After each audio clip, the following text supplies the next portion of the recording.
Hello, everybody. Welcome to the MTG Place podcast. I'm your host, Corey, and with me, like always, is James. How's it going, James? Hey, I'm doing good. How are y'all doing today? I'm doing pretty good. How was your Christmas? That was pretty good. Got to see the family. Got to eat a bunch of food and all that good stuff. So, yeah, it was a good time. Yeah, same here. I got to eat a whole bunch of good food. Yeah. It's the best part of the holiday. All right. So today we are talking about our podcast 1 anniversary show we're doing here. Our actual 1 year anniversary was like in October sometime, but finally getting to it now because we've been busy with all the set releases and all the guests we've had. A lot going on here. And just busy outside of this, too. Yep. So first up, our first sponsor is Zencastr. Zencastr is an all-in-one podcast production suite that gives you studio quality audio and video without needing all the technical know-how. It records each guest locally, then uploads the crystal clear audio and video right into the suite so you have high quality raw materials to work with. If you're thinking about signing up for premium, we have a code that gives you 30% off, and that code is zen.ai/the-mtgplace. Again, that's zen.ai/the-mtgplace. Second sponsor is TCG Player. We have an affiliate link in the show notes and on our website, mtgplace.net. You can find that over there. And you know you're going to buy Magic cards anyway, so you might as well just click the link before you go over there, and it helps us out. And third way you can support us is directly at Patreon. You got a couple days left to sign up here, and we'll send you a signed card in the mail if you do by the end of the year. Otherwise, you can still sign up. Lots of cool, awesome perks. And for everyone that does so, we appreciate it. Definitely. It's time for Magic News! All right, so Magic News here. We're going to start with our news segment today. First thing here is we got Phyrexia, All Will Be One, for format legality shift. People have apparently been complaining that the pre-release happens and you have these cards for a whole week before they're actually legal to be played. So now your cards are legal and standard on the pre-release day, which is a little weird because then what is the point of pre-release? But what is your thoughts on that? It's okay. Apparently people can't wait 1 week to use cards. Like, it's a week, guys. It's not that big of a deal. I mean, that's kind of the whole point of the pre-release is to, like, you know, get hyped up about the set and play with the cards and figure out, you know, like how they work with each other and all that stuff. And then you put it in with, you know, the set or whatever. I don't know. That's kind of weird to me. But, I mean, I guess it's not a huge change, so I don't think anything's going to get, like, too weird with it. But no, not really. It's just basically going to be because you have to have the card, right? So if the pre-release events are happening February 3rd, right? Yeah. It's like, well, you would have to have still played in a pre-release event and or pre-ordered a box or something and gotten the card before the tournament the next day or something, like, or that night.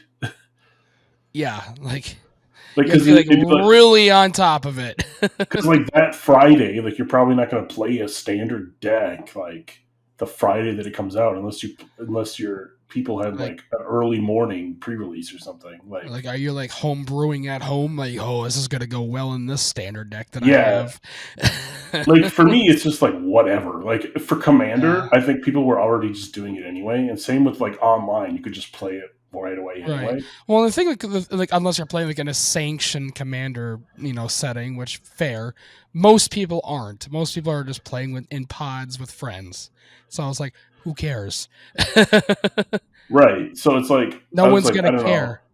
Yeah, I'm just like, this is basically just changing a pre-release into a release, basically. So now it's gonna be just pre-release is now release, and then release just doesn't matter anymore. Like, I don't know. Yeah, it's like okay, unless pre-release is still going to be only if you pre-ordered unless it's just for sales, like only if you pre-ordered or played in the pre-release, and then you just can't buy the packs till the release date, which is still dumb because then you have a week of people who got the cards early that can use it against you. Right. So then they have the advantage, basically. So to me, it's just if there's dumb. something new, I don't know. It's not really a change they really needed to do. So I don't know. But it doesn't matter that much either way, so it's not a huge deal at least. But yeah, it's just kind of weird. Next up, they announced the Arena Decathlon starting January 1st. So it's 10 events, and you can win. I think you need to win 3 tokens out of the 10 events. So you basically need to do well in 3 of them to get a qualifier to the finals for it, and then you win even more prizes. But so the first one is so all of them are best of 1 are 7 wins, get the token. Best of 3 is 5 wins. So the 7 wins is if you play best of 1, seems like the way to go in my opinion. But if you like traditional, play the best of 3. Yeah. Best of 3 because it's 5 wins or 2 losses for best of 3, or 7 wins, 3 losses for best of 1.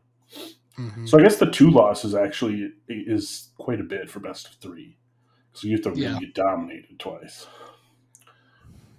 So the first event is Jumpstart. So you'll pick 2 theme packs and play. That's pretty interesting. Yeah, I like that. The second one is The second one is Popper, so commons only, but Persistent Petitioners is banned. Popper's one I never really got into. I'm sure there's some people who are going to be into that though. Yeah, I mean, plus it's cool because it's just commons, so most people have a lot of commons in their collection. Right. You don't need to have all the rares.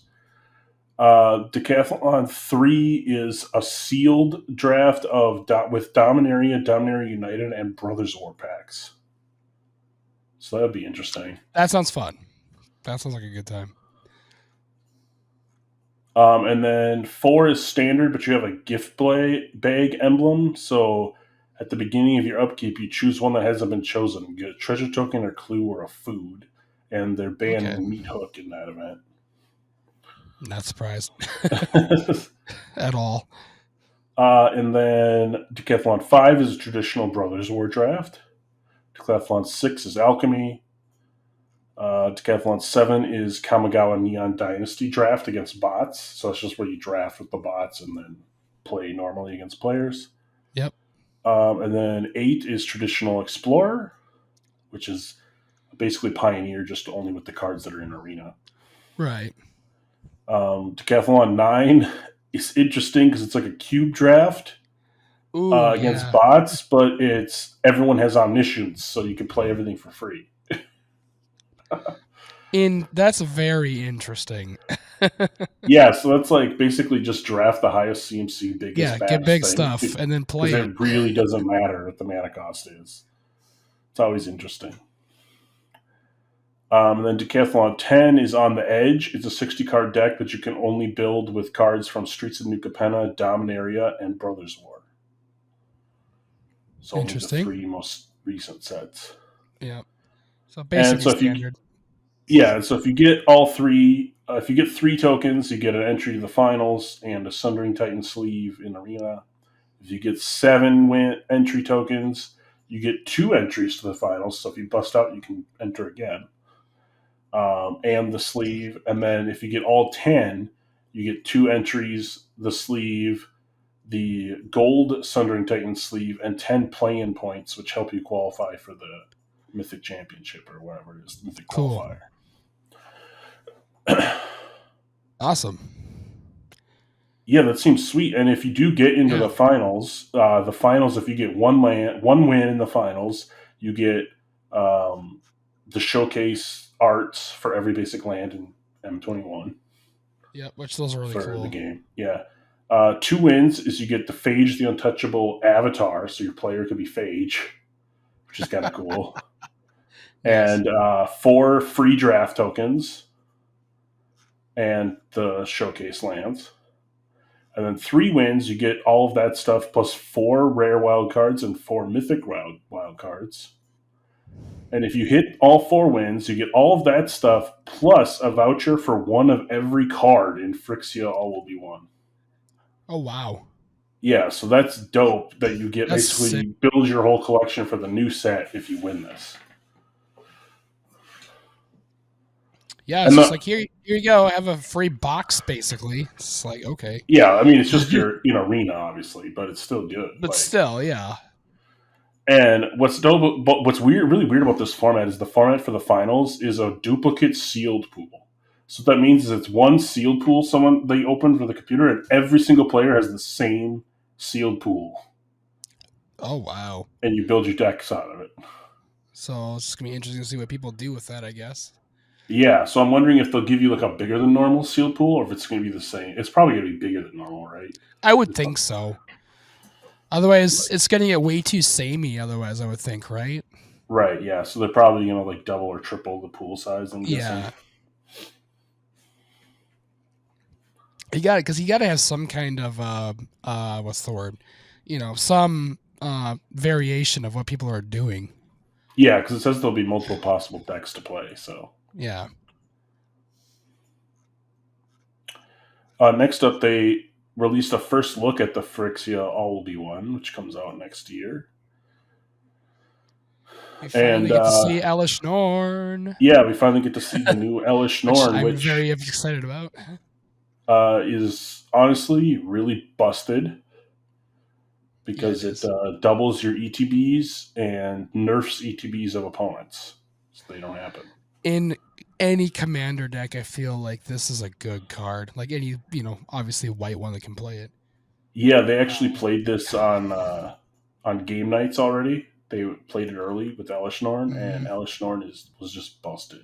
Yeah, I could totally see it.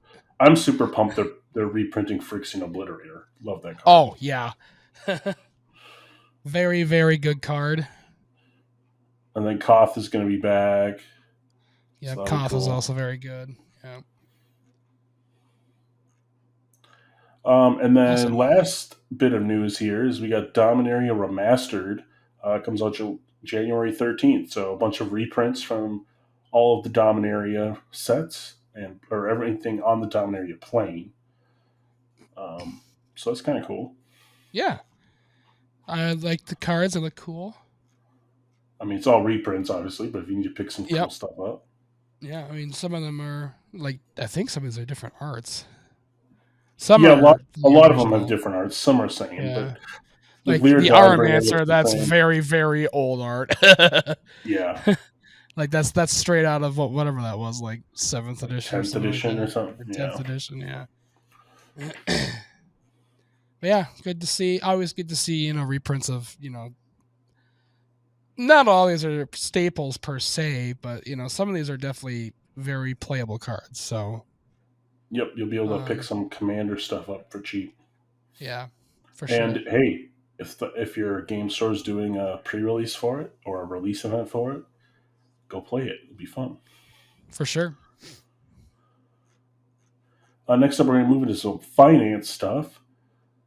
First one here being,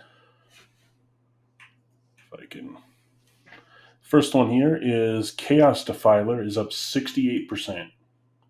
That's a Warhammer 40k card. It's mostly from Brothers War. It combos with a lot of stuff, which is pretty cool. Yeah, that makes sense. Crystal Spray is up 45%, up to $4.11, and that changes. From like nothing, and that changes literally text of target spell or permanent by replacing all instances of one word or basic land type to another.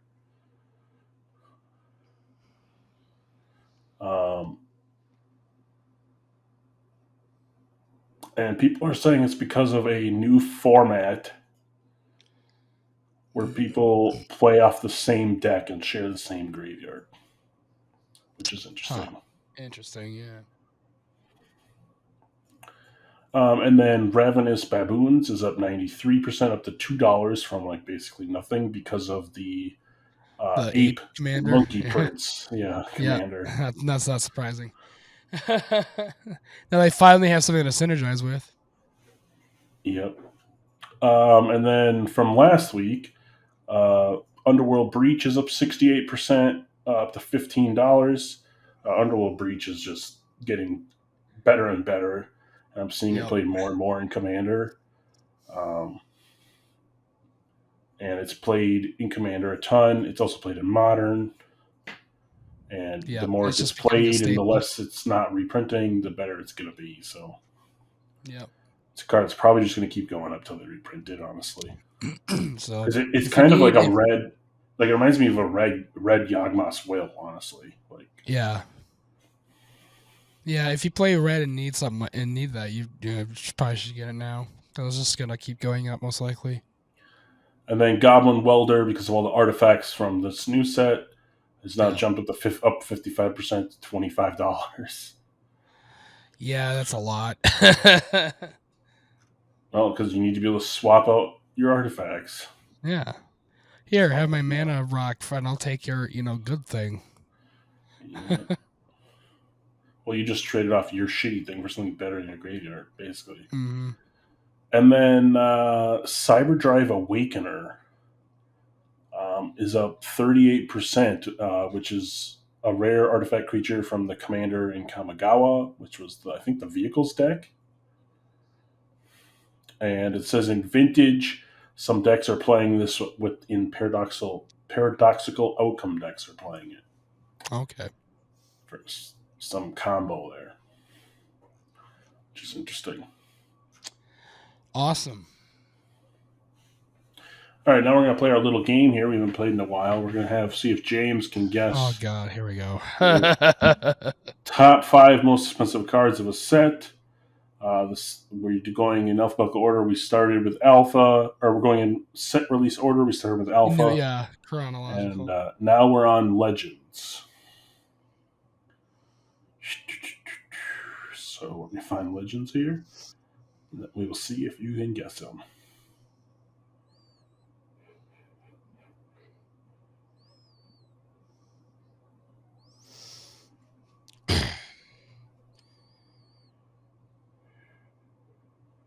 Here we go. Okay, what is the most expensive card in Legends? Okay, God. I gotta even think what's in Legends. That's just the one that has all of like the legendary creatures, basically. Yeah, and legendary lands and legendary cards and legendary enchantments. Like, it's like everything. Oh man. Let's see here. They also re-put some of these cards in the boxes. Remember when they found all the Legends boxes that weren't open? That's right. Yeah, People are like, sweet, I'm opening these. And that's right. Yeah. My cousin opened one of these top 5 cards and another one some people opened. That's right. Oh, what was it? I remember her talking about that, being so excited about it. I can't remember what it is now. That was a couple months ago. Crap. Well, the first one your former roommate sold. Not Tabernacle. Yes, Tabernacle's the first one. Okay, that is. Okay. That's worth $4,300 right now. That's so much money.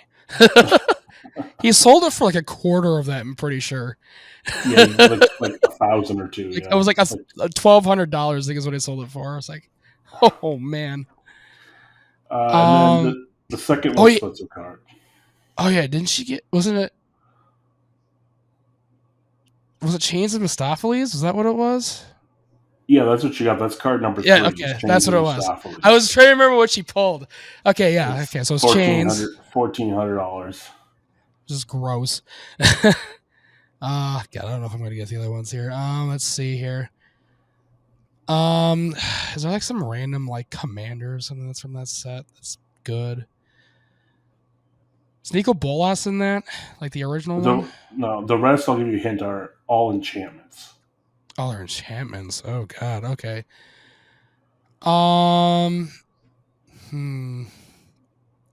It's what the second one is white. Prison? Nah, I can't be that. No. It's like the first. I was just trying to think of what comes to my mind. It makes you not be able to attack if you're flying, or if you're not flying. Oh, moat. Is that what it's Yeah, called? moat. Yeah. Yeah, moat is the second most expensive card. Okay. All right. And then the fourth most expensive card is another enchantment that's black. Okay. I don't know if you've I ever probably played am against not this gonna card. know it. Yeah, it's the abyss. Okay. Yeah. I Each don't know player's that one. upkeep, destroy target non-artifact creature that player controls of their choice can't be regenerated. Okay. So basically, everyone has to kill one of their own creatures every turn. Right. And the fifth most expensive card is one that I actually seen going around recently. I don't know if we've ever played against it yet, but it's a black spell as well, and it's all spells are countered unless each person pays an additional 3. It's called What Nether card Void. is that? Okay. It's Nether Void, only in Legends, and it's a mono black like counter card. Basically, I didn't even know black had a counter card. That's silly. Okay. Well, I got most of them at least. I guess I got the first one. Yeah. And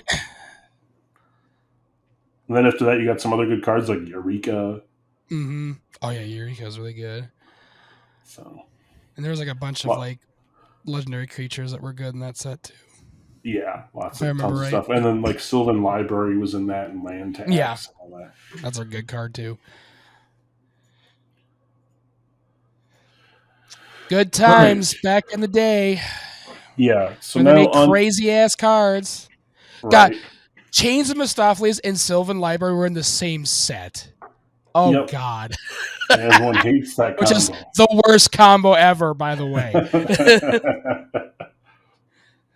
Magic judges hate that combo. So just saying. Yep. All right, so moving on to our main topic here, our podcast. For 1 year, we've been doing this now, a little over a year now. We have 32 episodes. It's pretty good. It's not the one a week we wanted to hit, but it's about one every other week. Yeah, we couldn't quite pull it off. Hopefully next year will be a little bit more timely, but we'll see what happens. We have a total of 1,751 listens on the audio versions. So between Spotify, Zencaster, Anchor, our website, wherever you listen to podcasts, that's not YouTube, basically. Mm-hmm. To listen to all of our episodes concurrently, it would be 1,078 minutes. So that's like the same amount of episodes of a shonen. What's that? That's like the same amount of episodes of a typical anime shonen. Yeah. Like Bleach or something. Yeah. But it's just minutes instead of, like instead 3 years of your life. Yeah. And then the most played episode in the first week of release was How to Play Magic featuring Stacked. So that was a good episode. So if you guys are learning Magic, you should we actually had out. him on last week too, or last episode too. So that was fun. It was good to talk with him. Our most played episode overall is the Back to Basics sealed episode, which is the one where we talked about how we build a sealed deck, and then I kind of winged going through a draft or a sealed deck at the end, I think. But it's apparently very helpful for people. That's good. Our podcast was listened to. Well, guess. How about I don't know if you've looked at this, but guess how many countries our podcast was listened to. Oh God. Magic's pretty international, so 10 at least, I would think. 13. Oh, okay. Listeners in 13 countries. Cool. The top 5 were the U.S., Sweden, Brazil, Australia, and Ireland. So. Interesting. No UK. I'm kind of surprised. I mean, Ireland is over there. But, I guess I'm kind of part of it. And we are part of the top 30% of the most shared podcasts on Spotify. So that's good. Cool. Yeah, we're getting out there a little bit. We released 10 video episodes on Spotify, and all of them had 25% more views. Yep. So we've done. People like their video casts. Yeah, people so. like their video. And speaking of video, going on to YouTube, then we have a total of 608 views on YouTube. And our biggest episode was the new Capenna set review. We had 59 views on that one. Yep. I think we got lucky and got really timely with that release. Yeah, we got launched out before everyone else. We were able to slip that one out, so that helped. And we're currently at 29 subs on YouTube, so slowly growing. We're growing. Doesn't matter. And YouTube is a fairly new venture for us, so it's good to see it. Yeah, we've only been on YouTube for 10 episodes, like so that's few months, a couple months. Yeah, like 2 to 3 months. 3 months or 4. So that's pretty good for only a few months. And then we got our first Patreon this year, so that was big. Yeah, and we appreciate it a lot. Yep, he's a cool guy. Because that goes right to us to, do this. Because, especially when we do the set reviews, like, it's a lot of time. Like, because those are like up to 2-hour podcasts, and we have to get ready for it too. So it's it's time out of our lives and all that. So it's appreciated to have direct support like that. Yeah, and then we got some. We wanted to do a whole bunch of question and answers, but we just got a few back. We got a few back from the patrons and listeners. You can always message us at via email at amtgplace @gmail.com. So it's just mtgplace at gmail.com. To think about the whole email address for a second. I'm like, wait, is that it? Did I get it that short? mtgplace? Yeah, no underscores or anything. No underscores, no weird things. So the first question we got in here is from Nama. He said, "What was the?" Or actually, I don't think it was from Nama. This is from Stacked, I think. Oh, okay. What was your first deck you ever created, and what format was it for, and what was the end goal of the deck? So mine was literally just kitchen magic, tabletop magic. So as basic as you can get, not sanctioned or nothing. And it was this awful green centaur deck. You remember that, right? Yes. I'm pretty sure that was at least the first competent deck that I actually put together that wasn't just a conglomeration of everything that I owned. That was originally what I had, which that doesn't really count because it was just a pile of just stuff. Where that deck at least had a theme behind it, and it actually was trying to put creatures on the field and stuff like that. But yeah, it was not good though. Yeah, the first deck I actually built from scratch and created was for standard when Kusho was legal, the mono black deck for Kamigawa, and the end goal was to, because those were for the legend rule change. So the end goal was to just play Kakusho, get another Kakusho out, or pitch the Kakusho and then bring it back. But just get 2 Kakushos out so they both die. If the die is trigger, your opponent loses 10 life, and then you Goryo's Vengeance, or Goryo's Vengeance, and splice onto an arcane spell to get both the Kakushos back for less mana than you paid for it, and then just win the game because the die is trigger with the Yeah, that's insane. And it's amazing that no one else was doing that back then, really. Oh no, it was a popular deck. It was. Was it? Oh, okay. Sure. Yeah. You're the only person that I really remember doing that. Yeah, I was the first one to do it and played in one standard event. When I played in the standard event, I got second, and my cousin got first because he was playing the same deck, but he had white in his, and he also had Yosei. Yeah. So which Yosei is just silly too. Yeah. And then the next question here: if you could choose the next MTG crossover, I think this is from Nama. What would it be, and who would be the main characters? All right, so let's see. We've had Transformers, we've had D&D, we've had Warhammer 40K. We're getting Lord of the Rings. Yeah. We're getting Doctor Who. Doctor Who, that's gonna be weird. We had Stranger Things too. Okay. Was that Walking Um. Dead? Oh yeah, we have Walking Dead as And well. you had God. Street Fighter. Oh, I've forgotten about some of these because there's been a lot. Um. The next crossover. Something like Elden Ring or like Bloodborne or something like that would be pretty sick, I think, because that's got some like really like interesting like creatures and stuff like that that's in it. And I don't know, I think that fits Magic pretty well. Like something like from like one of the Souls games. Yeah, that'd be kind of cool.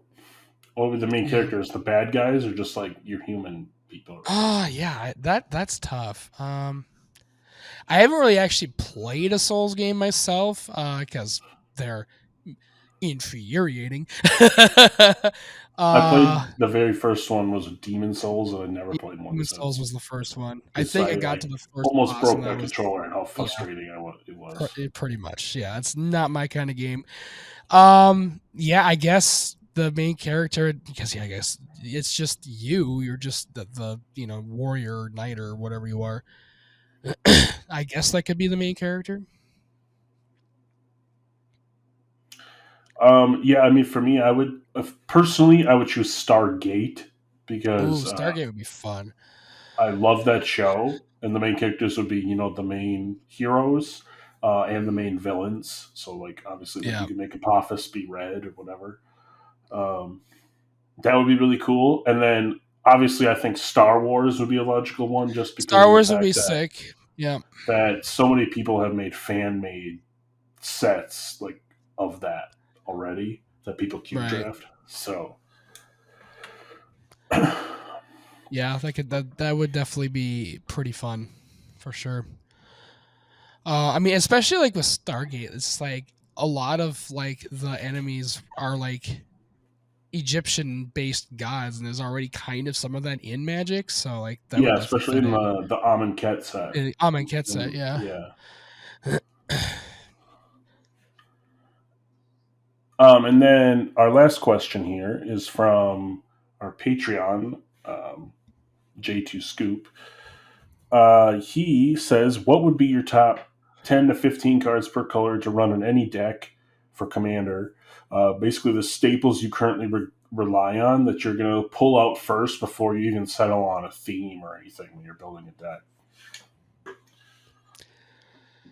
Well, for me, like it does vary a little bit, but there are definitely some that you almost always put in a deck, like for color wise. So I guess we'll go through what we got. Yeah. So you want me to start or you start? Yeah, go for it. All right. So for white, I got Swords of Plowshares, Path, Smothering Tithe, Generous Gift, Esper Sentinel, Teferi Protection, Return to Dust, Land Tax, Darksteel Mutation, and Sphere of Safety. I like to play those cards a lot. Yeah. For me, I got I overlap a lot. I got Wrath of God because that's just a good board wipe. I got Swords and Path because they're basically the same thing, just slightly different. Teferi's Protection, Mirror Entity is if it's a token based like white color in the deck, that's basically a win con almost always. Land Tax is really good. Ghostly Prison if it's more of a control deck. And then something like what is it? Is it Zealous Persecution is one that exiles everything? I think that's white and something. Yeah, whatever I can't remember what that's. I think it's Exile Everything. Yeah. Yeah, there's a white exile everything card that's like really busted. Yeah, that's generally what you want for white. Yeah, and then for blue, I got Mystic Study, Cyclonic Rift, Fierce Guardianship, Mystic Remora, Pognify, Reality Shift, Rapid Hybridization, Mole Drifter, Treasure Cruise, Dig Through Time, and my sneaky favorite that not a ton of people play, but I think it's great is Vapor Snake. Vapor Snake is gross. No one's expecting it either. For me, I have Snapcaster Mage, Cyclonic Rift, Brainstorm, Rhystic Study, Force of Will, Propaganda, And then I have Vendilion Click, Venser, the shapeshift, Venser Savant, whatever his name is. And then Treasure Cruise is really good. Dig Through Time is really good too. So.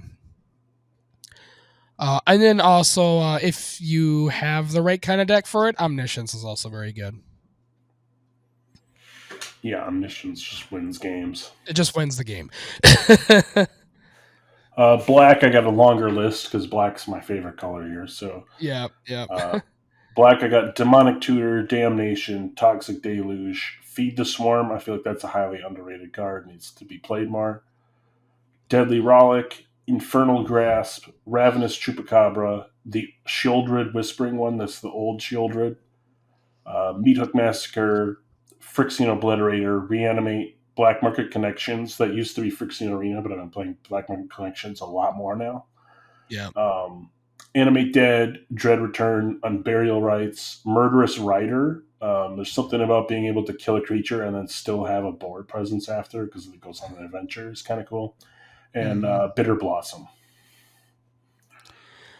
All right, so mine, I got Greed, Entomb, Reanimate, Damnation, Demonic Tutor, Feed the Swarm, Beseech the Queen, and then also I can't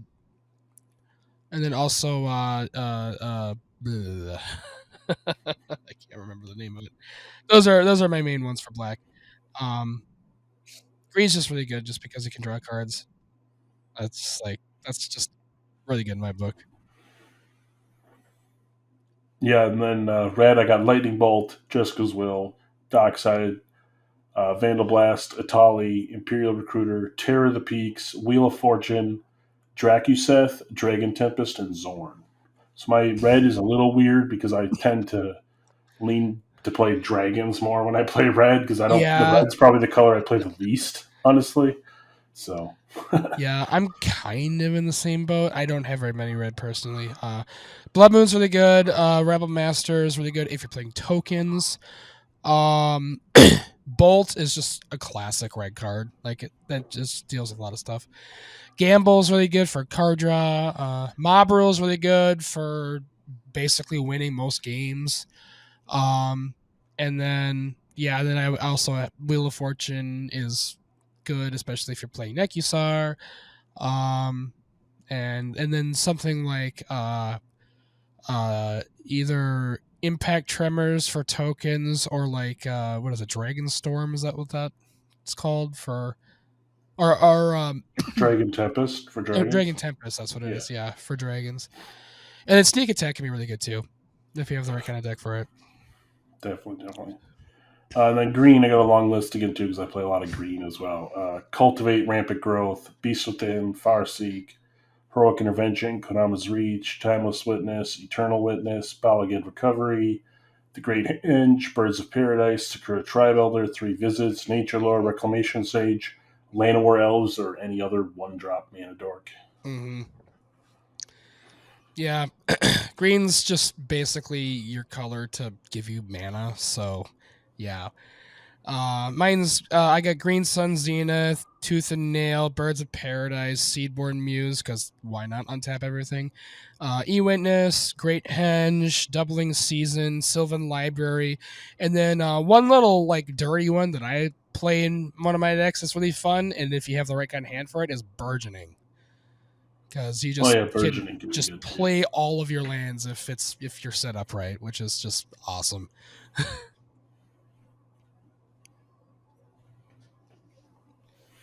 All right, so thank you everyone for a great 1 year, first year of the podcast. Hopefully, it continues to be another great year of the podcast.